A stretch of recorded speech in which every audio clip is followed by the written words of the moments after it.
Hello friends, आज हम देखने वाले कल के लिए निफ्टी का सेंटीमेंट और समझने की कोशिश करेंगे कल निफ्टी कैसे रिएक्ट कर सकता है डेटा के हिसाब से। और ये भी समझेंगे कि जो थर्सडे वाले दिन जो डेटा बना था उसके हिसाब से फ्राइडे वाले दिन मार्केट चला या नहीं चला। और आज से हम कोई भी मार्केट से रिलेटेड कोई भी एक टॉपिक को डिटेल में देखेंगे। जैसे कि आज के दिन अगर बात करें तो वी वैप से रिलेटेड चीज़ें देखेंगे, मतलब उसका फार्मूला या फिर उससे रिलेटेड जो भी इंफॉर्मेशन होती है उसको डीप में समझने की कोशिश करेंगे। और भी अगर आप कोई टॉपिक सीखना चाहते हो तो आप मुझे कमेंट्स में बता सकते हो। उस टॉपिक को हम दूसरे वीडियो में लेंगे। ऐसे ही अलग अलग जो भी मार्केट का सेंटिमेंट के जो वीडियोस आएंगे उसके अंदर में एक एक टॉपिक को भी ऐड करते जाएंगे, जिससे आप कुछ और भी नई नई चीज़ें सीख सको। तो चलिए शुरू करते हैं। हम पहले थर्सडे की शाम का डेटा देख लेते हैं। तो थर्सडे वाले दिन आपको देखने को मिलेगा इक्विटी के अंदर में यहाँ पे जो है वो एफआई जो है वो बुलिश पोजीशंस बनाए, मतलब कि कैश के अंदर बाइंग करे, और डीआईएस यहाँ पे सेलिंग करे। इसका मतलब है कि रिडम्पशन प्रेशर के कारण शायद यहाँ पे सेलिंग हुई है। और जब भी ऐसा कुछ होता है तो एक शॉर्ट टर्म बॉटम का भी एक संकेत होता है। फ्यूचर्स के अंदर में क्लाइंट जो है वो बेरिश है। डी आई यहाँ पे लॉन्ग पोजीशंस बनाए थे, बुलिश है। एफ आईज यहाँ पे लॉन्ग पोजीशन बनाए और शॉर्ट पोजीशन को कट करे, जिससे वो बुलिश थे। प्रोज के यहाँ पे दोनों पोजीशंस कटी थी। ऑप्शंस के अंदर अगर आप देखोगे तो उतना कुछ खास डेटा है नहीं बोल सकते इसे हम, क्योंकि न्यू फ्रेश पोजीशंस बनी नहीं थी, क्योंकि उस दिन एक्सपायरी थी। तो इसलिए ये डेटा कोई काम का नहीं है देखा जाए तो। सिर्फ ये और ये डेटा ही काम का है। तो हमें ये क्लियर देखने को मिलता है कि सेंटिमेंट जो था वो बुलिश था। फ्यूचर्स के हिसाब से भी सेंटिमेंट बुलिश था और इक्विटी के हिसाब से भी बुलिश था। तो इसका मतलब ये है कि मार्केट को एक बार तो भी ऊपर की तरफ जाना चाहिए, जो ये डेटा हमें बताता है। तो नीचे खुलता है तो भी ऊपर जाएगा, वो थोड़ा सा इक्वल जैसा खुलता है तो भी ऊपर की तरफ जा सकता है। तो देख लेते हैं कि थर्सडे के हिसाब से डेटा के हिसाब से मार्केट चला या नहीं चला। थर्सडे वाले दिन मार्केट इक्वल पे ओपन होता है और फिर उसके बाद में एक रैली देता है। यहाँ पे भी कॉल शॉर्ट की पोजीशंस थोड़ी बहुत ऐड होती है, पर वो मुझे नहीं लगता कि वो अभी तक के कट हुई है, पर वो लॉस में ही चल रही है अभी। तो कॉल शॉर्ट की और यहाँ कहीं पे पुट शॉर्ट की एक्टिविटी स्टार्ट हो जाती है। तो वो पुट शॉर्ट की एक्टिविटी चलती है 23,450 तक। और जहाँ तक कि मैं भी पकड़ के चल रहा हूँ कि 23,450 के आसपास ही मार्केट कल जाना चाहिए या फिर खुले ही वहाँ पे। तो एक तो 350 पे थी और 400 और 450 पे थी। फिर उसके बाद में मार्केट जो है वो 350 पे ही कहीं बंद हुआ है देखा जाए तो। और मार्केट एक स्ट्रेट रैली ही किया है। यहाँ पे थोड़े टाइम के लिए सेलिंग प्रेशर आया था, क्योंकि इस जगह पे अगर आप डेटा एनालिसिस करते हो तो यहाँ पे एक अच्छा खासा मार्केट निगेटिव हुआ था। अगर आप जब डेटा एनालिसिस करोगे तो आपको इस टाइम पे यहाँ कहीं पे आपको एक सेलिंग प्रेशर देखने को मिला होगा, वो अच्छा था सेलिंग प्रेशर। तो शायद उन्हीं के लिए ही मार्केट नीचे लाया गया और मार्केट फिर 350 के आसपास में बंद हुआ। अभी हम फ्राइडे का डेटा देख लेते हैं। फ्राइडे वाले दिन जो इक्विटी है, इक्विटी के अंदर में एफ जो है यहाँ पे बुलिश पोजीशन है, वो भी बहुत ज़्यादा अच्छी खासी बाइंग हुई है। और डी जो है वो सेल करे, मतलब ये भी मतलब रिडम्पशन प्रेशर के कारण ही सेल हो रहा होगा। और फ्यूचर्स के अंदर में क्लाइंट जो है वो बेरिश गए, जैसे कि अपोजिट जाते ही है, एफ के अपोजिट गया है वो बेरिश। तो और प्रोज जो है यहाँ पे इनकी लॉस में पोजिशन कट हो रही है शॉर्ट के।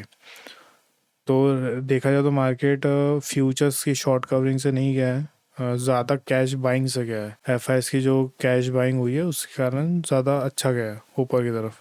ऑप्शंस के अंदर में यहाँ पे पुट शॉर्ट की पोजीशंस जो मैंने बात किया पुट शॉर्ट की पोजीशंस थी, और ये पुट शॉर्ट की पोजीशन 450 तक के है। तो अब देखते हैं कि 450 को वो आउट ऑफ द मनी करते हैं क्या। याद रखिए पुट शॉर्ट है, कॉल बाय नहीं है। ओवरऑल अगर सेंटिमेंट में अगर बताऊँ तो फिर वो बुलिश ही है देखा जाए तो, क्योंकि यहाँ पे इक्विटी में अच्छी खासी बाइंग। फ्यूचर्स के अंदर में यहाँ पे जो लॉन्ग पोजीशन उतनी खास बन नहीं रही पर शॉर्ट कट रही है, जैसे सेंटिमेंट एक पॉजिटिव हो रहा है और कैश के अंदर बाइंग चली रही है, तो उसके कारण सेंटिमेंट ज़्यादा पॉजिटिव हो रहा है। ऑप्शंस के अंदर में बुलिश पोजीशन है, इसका मतलब ये है कि अगर मार्केट नीचे भी खुलता है, ठीक है नीचे खुला तो भी एक बार ऊपर की तरफ ज़रूर जाएगा। ऊपर खुलता है तो फिर पता नहीं, 400 जैसे 450 पे खुल गया तो फिर पता नहीं, पर अगर उसके नीचे कहीं खुलता है तो भी 450 तक के जाना तो चाहिए। इतना गया है तो सिर्फ 100 ही पॉइंट बचा है 450 के लिए, तो जाना चाहिए। डेटा के हिसाब से तो जो बन रहा था उसके हिसाब से मैं अगर बात करूँ तो जाना चाहिए। अब सुबह के टाइम में मार्केट कैसे रिएक्ट करता है वो देखना पड़ेगा, फिर भी हमें एक प्लानिंग करके जानी पड़ती है मार्केट के लिए, तो उसे भी हम देख लेते हैं। पर उसके पहले हम ऑप्शन चेन देख लेते हैं।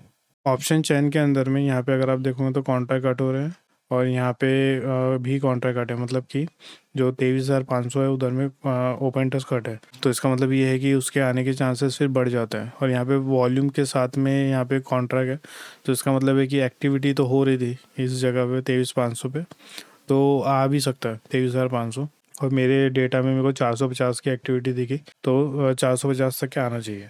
ऑप्शन चेन के हिसाब से तो मार्केट बुलिश ही बोलेंगे हम, क्योंकि यहाँ पे अगर आप आईवी कर्व को भी देखोगे तो यहाँ पे थोड़ा सा ऊपर नीचे ज़रूर हो रहा है आईवी, पर अगर आप यहाँ देखोगे तो यहाँ पे कहीं तो भी 23,600 के ऊपर में आईवी कर्व बन रहा है। और यहाँ पे कॉन्ट्रैक्ट ज़्यादा भी है, तो इसका मतलब ये है कि यहाँ पे शॉर्ट पोजीशंस बन रही है। जो भी एक्टिविटी हो रही है, अग्रेसिवली जो एक्टिविटी हो रही है वो यहाँ हो रही है 600 के ऊपर, कॉल शॉर्ट की जो एक्टिविटी है। और यहाँ पे ये जो है फ्री फ्लो है मार्केट का, तो आराम से ऊपर की तरफ इतना जा सकता है, ऐसा डेटा बता रहा है।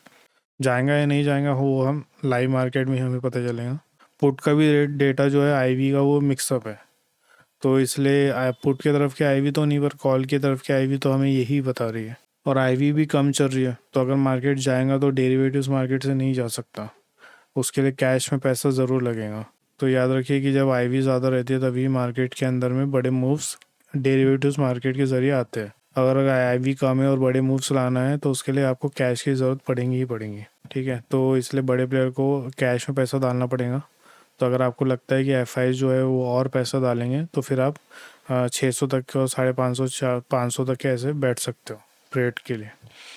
ऑप्शन चेन यही हमें क्योंकि बता रही है, क्योंकि आईवी कर्व बन रहा है यहाँ पे, ठीक है, 600 पे, और जो पॉइंट है वो यहाँ कम है और वॉल्यूम भी इधर ही है। तो इसका मतलब यही है कि यहाँ तक के मार्केट को ऐसे आना चाहिए, ठीक है, डेटा के हिसाब से आना चाहिए। आएगा या नहीं आएगा देखते हैं। इन द मनी के अंदर में change in open interest negative हो रहा है, तो नीचे जाने के चांसेस तो कम ही है, ऐसा डेटा के हिसाब से पता चल रहा है हमें। और यहाँ पे ओपन इंटरेस्ट बढ़ रहा है, इन द मनी में ओपन इंटरेस्ट बढ़ रहा है, इसका मतलब है कि इन द मनी में कोई तो भी पुट शॉर्ट कर रहा है। और ये मेरे हिसाब से शॉर्ट के ही कॉन्ट्रैक्ट है, लॉन्ग के नहीं है, ये सब शॉर्ट के ही कॉन्ट्रैक्ट है। मतलब कि बड़े प्लेयर जो एफ की जो मैं बात कर रहा हूँ वो शॉर्ट करके गए, नहीं लॉन्ग करके। तो ये चीज़ का आपको ध्यान रखना है। तो ऑप्शन चैन के हिसाब से सेंटिमेंट बुलिश है। डेरिवेटिव्स जो हम ईओडी डेटा की जो देखे हमने, उसके हिसाब से भी सेंटिमेंट बुलिश है। अभी हम देख लेते हैं चार्ट के ऊपर में। पहले हम वी वैप इंडिकेटर को देख लेते हैं, ये बहुत ज़्यादा इंपॉर्टेंट है अगर आप इंट्राडे करते हो तो उससे आपको हेल्प मिलेंगी सही जगह पे बाइंग करने के लिए वी वैप पे। उसको हम अभी डिटेल में देखेंगे, मतलब कि हो सकता है थोड़ा सा बोर भी लगे आपको, पर अगर आप इसको समझते हो तो वी वैप से रिलेटेड आपको सब चीज़ें पता होंगी, क्योंकि वी वैप में सिर्फ आप एक लाइन को मीनिंग मत मानो, उसके पीछे के कैलकुलेशंस को इम्पोर्टेंट, मतलब कोई भी इंडिकेटर्स जो चलते हैं वो पीछे उसके कैलकुलेशंस क्या है, उसकी साइकोलॉजी क्या है, मतलब क्या बता रहे हैं हमें, वो पता होना चाहिए। कोई भी ऐसी लाइन चार्ट के ऊपर कोई भी लाइन आ जाती है तो उस पर ऐसी सिर्फ लाइन के सपोर्ट रेजिस्टेंस पे चीज़ें नहीं चलती, आपको सिर्फ आपको पता होना चाहिए कि उसका मीनिंग क्या है। वी वैप का मतलब है वॉल्यूम वेटेड एवरेज प्राइस। तो ये हमें बताता ये है कि उस स्टॉक का एवरेज प्राइस क्या है, ठीक है। आपको वी वैप के जब भी आप देखोगे तो आपको एक एवरेज प्राइस देखने को मिलेगा, वो एवरेज प्राइस कुछ भी हो सकता है, ठीक है। जैसे कि अगर आप देखोगे तो 100 जो भी आप 100 रुपये पे अगर निफ्टी कोई प्रीमियम चल रहा है समझो, या फिर कोई स्टॉक की वैल्यू चल रही है, तो उसका एवरेज उसका जो वी वैप की वैल्यू हो सकती है 90 दिखा रही है। पर ये 90 जो होता है ये कैसे डिसाइड हो रहा है, ये हो रहा है वॉल्यूम के हिसाब से। ऐसे टाइम पे जब वॉल्यूम सबसे ज़्यादा था, हाई था, उसके हिसाब से वेटेड एवरेज उसका निकाला जाता है। आप जब इसका फार्मूला देखोगे तो आप समझ जाओगे। इसका जो फार्मूला है वो है वी वैप equals cumulative price into volume, ठीक, डिवाइडेड बाय कम्युलेटिव वॉल्यूम। अब यहाँ पे प्राइस का क्या मतलब है, प्राइस यहाँ पे है जो आप कैंडल देखते हो, इस कैंडल का हाई लो और क्लोज का एवरेज। तो ये कुछ ऐसे कुछ high plus low plus close divided by 3, तो ये हो गया प्राइस आपका, ठीक है। उसके बाद इंटू वॉल्यूम। वॉल्यूम का क्या मतलब है कि इस 1 मिनट के ऊपर में जो वॉल्यूम बार आपको देखने को मिलता है उस वॉल्यूम बार का ये वो वाला वॉल्यूम। समझ के चलते कि 1 मिनट के अंदर में 9:15 के ऊपर में हम एक एवरेज प्राइस ले लेते हैं कैंडल का। तो आपको जैसे कि समझ के चलते कि हम 100 है, ठीक है, किसी का एवरेज प्राइस, और जो वॉल्यूम है वो है 500, ठीक है। तो ऐसा कुछ, और 9:16 पे 102 हो गया एवरेज प्राइस और वॉल्यूम हो गया 300। 9:17 पे 101 हो गया और वॉल्यूम हो गया 200। तो एवरेज प्राइस अभी हमने जो देखा कि ये जो है ये प्राइस ही एवरेज प्राइस है, ठीक है। तो हर एक कैंडल का मैं एवरेज प्राइस यहाँ पे लिख चुका हूँ। 100 है, 102 है, 103 ऐसा कुछ आ रहा है। वॉल्यूम जो है वो है 500, ठीक है। हर एक कैंडल, जो आप कैंडल देखते हो उसके नीचे जो वॉल्यूम होता है, वॉल्यूम क्या होता है कि जो ट्रेड है वो चीज़, बायर और सेलर के बीच में जो ट्रेड एग्जीक्यूट हुआ तो उतना वॉल्यूम। जो क्वांटिटी है वो वॉल्यूम हुआ। तो 500 क्वांटिटी का ट्रेड उस 1 मिनट में, उसके बाद 16 पे 300 क्वांटिटी का, 200 क्वांटिटी का, ऐसा ये ट्रेड हो गया। तो प्राइस इनटू वॉल्यूम जो अभी हमने देखा है यहाँ पे, तो उसको कर लेते हैं। समझ के चलते हैं कि 9:15 के ऊपर में जो प्राइस इनटू वॉल्यूम जो है, जो हम ये पूरा कैलकुलेट करेंगे, प्राइस इनटू वॉल्यूम। तो 9:15 के ऊपर में जो 100 मतलब average price into volume, volume मतलब 500, ठीक है। तो ये आ गया 50,000। 9:16 के ऊपर में 102 इंटू 300, तो ये आ गया 30,600। 9:17 के ऊपर में 101 इंटू 200, और ये आ गया 20,200, ठीक है। अब ये जो है ये हर एक कैंडल का हमने प्राइस इंटू वॉल्यूम ऐसा निकाला है। अब इसका कम्युलेटिव का क्या मतलब है, ठीक है, सबको प्लस कर दो। मतलब आप वी वेब, ठीक है, उसके बाद में प्लस, क्योंकि हर कैंडल कम्युलेटिव मतलब हर कैंडल के हिसाब से, तो हर 1 मिनट की कैंडल के हिसाब से। तो ये 50,000 जो हमने निकाले प्लस 30,600 प्लस 20,200, ठीक है। ये हो गया हर एक कैंडल के हिसाब से कम्युलेटिव, ये volume into price into volume divided by, अब कम्युलेटिव वॉल्यूम मतलब कि ये जो है 9:15 का वॉल्यूम, 16 मिनट का वॉल्यूम और 17 मिनट का वॉल्यूम। तो यहाँ पे कुछ नहीं, यहाँ पर ही इसके नीचे 500 प्लस 300 प्लस 200, कुछ इस तरीके से। तो हमको देखने को मिलेगा 1,08,000 डिवाइडेड बाय 1,000, ठीक है। मतलब आप इसको प्लस करोगे तो ये हो गया कम्युलेटिव। मतलब ये अगर आप देखोगे तो 9:15 की कैंडल का डेटा यहाँ तक क्या हो गया, यहाँ तक ये जो डेटा हो गया ये 9:16 की कैंडल का हो गया, यहाँ तक क्या हो गया 9:17 की कैंडल का डेटा। तो इसके हिसाब से हमने ऊपर ये इसको प्लस करे तो ये वैल्यू आ गई, नीचे को प्लस करे तो ये वैल्यू आ गई। मतलब हमें प्राइस इंटू वॉल्यूम का कम्युलेटिव और वॉल्यूम का कम्युलेटिव मिल गया। अब इसका हम जब निकालेंगे वैल्यू तो आएगा 100.8, ठीक है। अब इसका मतलब क्या है, अभी जो आप देख रहे हो, जो भी आप प्राइस देख रहे हो, जैसे कि अभी आप 101 देख रहे हो, तो अभी 101 चल रहा है, पर उसका जो average volume weighted average price है वो है 100.8, ठीक है। अगर आपको कुछ भी चीज़ अगर बाय करना है तो आप कोशिश करोगे 100.8 पे ही बाय करना, ठीक है, क्योंकि वो वॉल्यूम के हिसाब से एक सही जगह है। तो अभी हम चार्ट पे देख लेते हैं जो हमारे काम का है, क्योंकि मैथ्स हमारे उतना कोई काम का रहता नहीं है, पर फिर भी मेरे हिसाब से आपको वो पता होना चाहिए। बल्कि आप उसको फॉर्मूले को याद रखो या ना रखो, पर उसका मतलब क्या है वो पता होना चाहिए। कि उसका सिंपल सा मतलब यही है कि जो जो जो शेयर के जो प्राइस अभी चल रहा है उसका एक एवरेज प्राइस क्या है, ठीक है, एक सही एवरेज प्राइस क्या होना चाहिए, और वो चल रहा है जो ट्रेड्स चल रहे हैं, ठीक है, जो ट्रेड्स चल रहे होते हैं उसके हिसाब से वो एवरेज प्राइस निकलता है। अब ट्रेड्स का क्या मतलब है, वॉल्यूम। इतना सिंपल सिंपल सा आप उसको दिमाग में रखिए। अब कुछ कुछ चीज़ें जैसे कि इंडेक्स में ये काम नहीं करता, क्योंकि इंडेक्स के अंदर में ट्रेड्स नहीं होते हैं। ये आपको पता होना चाहिए कि इंडेक्स में ट्रेडिंग नहीं होती। अब यहाँ पे जो वॉल्यूम है ये क्या है, ये पूरे 50 स्टॉक के हिसाब से वॉल्यूम बन रहा है, और ये गलत भी हो सकता है। ठीक है, तो ये अगर आप ये देख भी रहे हो तो कभी कभी आपको ध्यान देना कि आप ये कभी कभी काम करेगा, कभी कभी नहीं करेगा। उसके पीछे रीज़न ये है कि क्योंकि इंडेक्स में ट्रेड नहीं होता, ये 50 स्टॉक के हिसाब से बनता है। ठीक है, तो इसको आप इग्नोर भी कर सकते हो, आपके ऊपर है। रखना चाहते हो रखो, इग्नोर करना चाहते हो तो आप इग्नोर करो।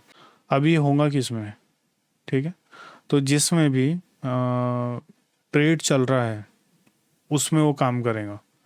जैसे कि हम जो इक्विटी देखते हैं, शेयर्स हो गया, जो भी जो रिलायंस का शेयर्स समझो, या टाटा मोटर्स, जो भी कुछ है इक्विटी में, क्योंकि उसमें ट्रेड्स चलते हैं। फ्यूचर्स में होगा, ठीक है, फ्यूचर्स में भी ट्रेड चलते हैं। ऑप्शंस में होगा, ठीक है, उसमें भी ट्रेड्स चलते हैं। तो जिसमें भी ट्रेडिंग हो रही है उन सब में वीवैप काम करेगा। इंडेक्स में काम नहीं करता वीवैप, तो अगर आप वीवैप लगा के भी बैठे हो तो फिर वो गलत ही आप देख रहे हो, क्योंकि उसमें ट्रेडिंग नहीं हो रही है, सिर्फ प्राइस दिख रहा है, और ये प्राइस जो है वेटेज के हिसाब से, स्टॉक के वेटेज के हिसाब से बनता है। तो याद रखिए, वीवैप ही एक ऐसा इंडिकेटर है जो इंट्राडे के लिए बना है, क्योंकि उसमें वॉल्यूम का इंपॉर्टेंट है, और वॉल्यूम ज़ीरो से स्टार्ट होता है हमेशा। ठीक है, जैसे कि यहाँ पे वॉल्यूम जो है, जब जब भी मार्केट ओपन होगा तब वो ज़ीरो से स्टार्ट होगा, तो इसके कारण वो जो वीवैप है वो काम नहीं करता। जैसे अगर आप आज से कल में देखोगे, क्योंकि फॉर्मूला क्या बोलता है, cumulative price into volume divided by cumulative volume. तो वॉल्यूम ही अगर ज़ीरो से स्टार्ट होगा तो आपका तो ये तो वैल्यू, मतलब कि यहाँ पे तो कुछ भी नहीं आएगा, इन्फिनिटी टाइप आएगा। तो इन्फिनिटी फाइनेंस में तो इन्फिनिटी जैसा तो कुछ होता नहीं है, तो इसलिए वो कंसिडर ही नहीं करते हैं, मतलब कि वो कैलकुलेट ही नहीं होगा। तो ये एक बेसिक सी चीज़ थी जो आपको पता होना चाहिए। अभी हम ऑप्शंस के अंदर में वी आपको लगाएंगे, क्योंकि स्टॉक के अंदर में लगाना सही नहीं रहेगा, क्योंकि सेबी के गाइडलाइंस के कारण। तो निफ्टी के ऑप्शंस में ही मैं वी लगाता हूँ। तो उसके लिए मैं चॉइस कर लेता हूँ, समझ के चलते कि 300 की कॉल। तो ये कॉल खुल गई। अब मेरे को इंडिकेटर में जाना है, यहाँ पे वी टाइप करना है, तो यहाँ पे आकर वॉल्यूम वेटेड एवरेज प्राइस ऐसा कुछ खुल जाएगा। तो यहाँ पे ये बैंड जैसा कुछ खुला है, तो मुझे बैंड की ज़रूरत नहीं है, ब्लू वाली लाइन ही मेन लाइन है। तो इसे हम सेटिंग में जाएंगे, स्टाइल्स पे जाएंगे, ठीक है, अपर बैंड और लोअर बैंड और बैंड फिल, ये तीनों को अनहाइड करके ओके कर देंगे। तो ऐसा वीवैप आपके सामने एक लाइन आ जाएंगी। तो आपको ऐसी एक ब्लू लाइन आपको देखने को मिलेगी, वो ब्लू लाइन ही आपकी वीवैप की लाइन है। अब इसका मतलब क्या है, ठीक है, सबसे पहली बात तो जो काम की चीज़ है वो बात कर लेते हैं। ब्लू वाली लाइन के ऊपर अगर प्राइस चल रहा है, जैसे यहाँ चल रहा है, ठीक है, तो इसका मतलब सेंटिमेंट पॉजिटिव है। ब्लू वाली लाइन के नीचे अगर प्राइस चल रहा है तो इसका मतलब सेंटिमेंट निगेटिव है। इसको आप इस तरीके से बोल सकते हैं, बुलिश ट्रेंड, बेरिश ट्रेंड, नीचे की तरफ में जब चल रहा हो तब। और ये एक डायनामिक सपोर्ट और रेजिस्टेंस भी होता है। जैसे कि आप जो भी सपोर्ट रेजिस्टेंस देखते हो स्टैटिक है, मतलब कि वो एक बार आपने जैसे कि समझ के चलते कि 210 पे आपने लाइन डाले, खींचे, तो फिर एक वो फिक्स हो गया ना 210।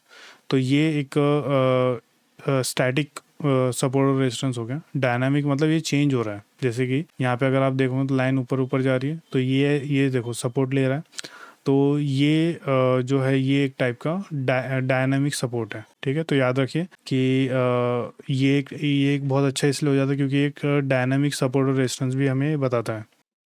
अब इसमें एक प्रो टिप है, वो ये है कि बड़े बड़े जो म्यूचुअल फंड्स होते हैं, जो डीआई होते हैं, जो ऐसे कुछ एफआई जो वॉल्यूम वेटेड पे काम करते हैं, तो मैक्सिमम जो बिग प्लेयर्स हैं वो वॉल्यूम वेटेड पे ही काम करते हैं। इसीलिए अधिकतर आपको वॉल्यूम वेटेड एवरेज प्राइस के पास में एक वॉल्यूम देखने को मिलेगा। ठीक है, ऐसा ट्रेड्स हुआ देखने को मिलता है ज़्यादा, जैसे कि यहाँ पे, ठीक है, इस एरिया में वॉल्यूम इस एरिया के आसपास था, यहाँ पे आया, फिर यहाँ पे अगर आप देखोगे तो यहाँ पे भी हुआ है। तो ऐसा ही कुछ होता है। और ऑप्शंस के अंदर में, खासकर ऑप्शंस के अंदर में ये अच्छा काम करता है। उसके पीछे रीज़न क्या है कि ऑप्शंस के अंदर में आप सपोर्ट और रेजिस्टेंस नहीं खींच सकते। अगर आप ये मतलब ऑप्शंस का जो वो प्रीमियम होता है, प्रीमियम के ऊपर में आप सपोर्ट रेजिस्टेंस नहीं खींच सकते। आप निफ्टी में डाल सकते हो, निफ्टी में लगा सकते हो, पर यहाँ पे आप सपोर्ट रेजिस्टेंस को कैसे लगाओगे, क्योंकि अधिकतर प्राइस जो है अगर आप इसको बड़े टाइम फ्रेम पे डालोगे तो आपको टाइम फ्रेम पे ये देखने को मिलेगा कि जो ऑप्शंस के प्रीमियम है वो ऊपर से नीचे ही गिर रहा है, कंटिन्यूस नीचे ही आ रहा है, तो वहाँ पे सपोर्ट और रेजिस्टेंस काम नहीं करता। उसके लिए आप यहाँ पे डायनामिक सपोर्ट और रेजिस्टेंस का भी यूज़ अच्छे से कर सकते हो और बहुत अच्छा काम करता है ऑप्शंस में, खासकर स्टॉक्स में भी अच्छा ही काम करता है। अगर आपको कोई भी डिसीजंस लेना है और उस वॉल्यूम वेटेड एवरेज प्राइस के पास में अगर आपको कुछ वॉल्यूम आते हुए देखने को मिले, कुछ ट्रेड्स होते देखने को मिले, तो वहाँ पे सपोर्ट का काम कर रहा है और ये इंट्राडे के लिए बहुत अच्छा इंडिकेटर एक माना जाता है। अगर आप इधर ही देखोगे तो यहाँ पे देखो वॉल्यूम वेटेड एवरेज प्राइस कब हिलता है, जब वॉल्यूम आए, ठीक है, जैसे इस एरिया में वॉल्यूम आया तो ये तब हिला, और उसके बाद में यहाँ पे भी कैंडल बनी है, ऐसा तो नहीं बनी, पर यहाँ पे वॉल्यूम नहीं है तो फ्लैट ही चलता है, गया ऊपर पर उतना स्पीड में नहीं गया, ठीक है। तो इसीलिए वॉल्यूम वेटेड एवरेज प्राइस अच्छा होता है, क्योंकि यहाँ पे वॉल्यूम नहीं था इस प्राइस के ऊपर जाने में, नीचे आने में भी यहाँ पे वॉल्यूम नहीं था। उसके बाद में अगर आप देखोगे तो देखो यहाँ पे हल्का सा एक जंप देखने को मिलेगा आपको, तो यहाँ पे इसलिए क्योंकि इस जगह पे वॉल्यूम था। तो वॉल्यूम वेटेड एवरेज प्राइस इसीलिए ही इम्पॉर्टेंट है, समझ रहे हो, क्योंकि यहाँ पे ये जहाँ जहाँ पे वॉल्यूम आता है वॉल्यूम के हिसाब से वो एवरेज प्राइस ऊपर ऊपर ऊपर सरकेगा या फिर नीचे नीचे नीचे नीचे आएगा। और वॉल्यूम वेटेड एवरेज प्राइस की एक खास बात ये है कि आप इसको कोई भी टाइम फ्रेम पे देखो आपको सेम देखने को मिलेगा। जैसे कि आपको ये जो पॉइंट देखने को मिल रहा है, ये देखने को मिल रहा है 150.45, तो अगर मैं यहाँ पे 1 मिनट की टाइम फ्रेम पे डालूँ तभी भी वो उतना ही दिखेगा 150.45 के आसपास।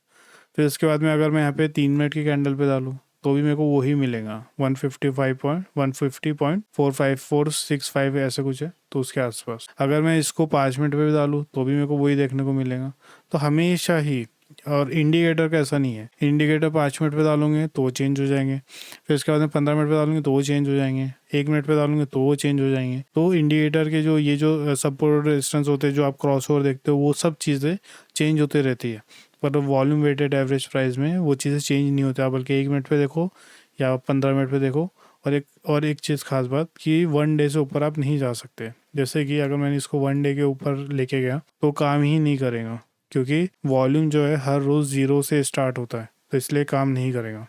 1 आवर पे काम करेगा, क्योंकि 1 आवर पे थोड़ा बहुत काम करेगा, ज़्यादा अच्छा नहीं काम करेगा, थोड़ा बहुत। 2 आवर पे भी उतना अच्छा काम नहीं करेगा। तो जो इंट्राडे के जो कैंडल्स होते हैं जैसे कि 1 minute, 3 minute, 5 minute, 10 minutes, 15 minutes, उस पर जो ट्रेड मारते हैं उस पर अच्छा काम करेगा, जैसे कि यहाँ पे भी। तो हमेशा कोशिश ये करो अगर आप ऑप्शन ट्रेडिंग करते हो या स्टॉक ट्रेड जो भी आप ट्रेड मारते हो तो इंट्राडे में तो कोशिश ये करो वी वैप के पास ही अपनी डिसीजंस को लेने का।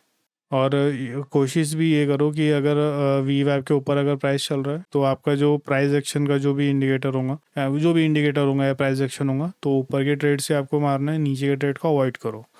उसके बाद में सपोर्ट जो भी आप यहाँ पे जो सपोर्ट लिया, इस सपोर्ट या रेजिस्टेंस अगर नीचे से ऊपर भी अगर आ रहा होता प्राइस तो भी आप वहाँ पे जो ट्रेड है वो कोशिश ये करो कि रिवर्सल ट्रेड मारने का, ठीक है। मतलब मैक्सिमम टाइम रिवर्स ही होता है, जैसे कि ये ऊपर से नीचे गिर रहा है तो ऐसा रिवर्स होगा, ऐसा कुछ तो कोशिश ये करो कि रिवर्स ट्रेड मारने का, ज़्यादातर टाइम यही होगा। तो ऊपर अगर प्राइस अगर पहले से ऊपर चल रहा है तो ऊपर में ऊपर के ट्रेड्स, नीचे में नीचे के ट्रेड्स। तो बस इतना याद रखिए, आप ट्रेंड मार्केट के ट्रेंड के साथ में चल रहे होंगे। अगर आपको वी वैप में कोई भी डाउट है तो आप मुझे कमेंट्स करके या फिर व्हाट्सअप नंबर भी दिया है तो आप वहाँ से भी मुझसे पूछ सकते हो, या फिर टेलीग्राम जो ज्वाइन करके आप वहाँ पे जब मैं लाइव आता हूँ तो आप मुझसे डायरेक्टली आप वो भी वहाँ पे भी पूछ सकते हो। तो हम रैप अप कर लेते हैं और निफ्टी का भी हम देख लेते हैं कल के लिए सेंटिमेंट। तो निफ्टी के अंदर में जो हमने देखा वो ये था कि मार्केट एक सीधा ऊपर ही गया और ऊपर जाकर के क्लोज हुआ 23,350 पे। ऑप्शन चैन के हिसाब से मार्केट का सेंटीमेंट टोटली बुलिश है, मतलब कि वो तो हमें 600 तक के बता रहा है, ऑप्शन चैन की 600 जाएगा। पर फिर भी हम जो मतलब कि जो मैंने जो पोजीशन देखा था उसके हिसाब से मैं चलूँगा, तो मैं 450 के आसपास पोजीशन देखा था।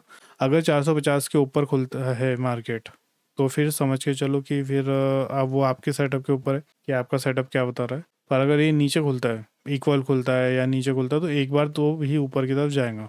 तो मेरे हिसाब से 450 तक ही जाना चाहिए, उसके बाद में अब सेलिंग प्रेशर आएगा नहीं आएगा वो तो वहीं पता चलेगा। तो याद रखिए कि एक बार तो भी अपने प्रॉफिट को आप बुक कर लो, ठीक है, 450 के आसपास में। और फिर रिवर्स होके फिर अगर स्ट्रेंथ दिखती है आपको तो फिर आप 500 के लिए आप ट्रेड प्लान कर सकते हो, जो हमने ऑप्शन चेन, फिर आप ऑप्शन चेन के रूल के हिसाब से आप उसको फॉलो कर सकते हो। पर कोशिश ये करो कि अगर नीचे खुलता है या इक्वल खुलता है और आपका सेटअप अगर ये बताता है कि ऊपर की तरफ आप ट्रेड प्लान कर सकते हो, तो आप वहाँ पे 450 पे एक बार तो भी प्रॉफिट बुक करके बाहर हो जाओ।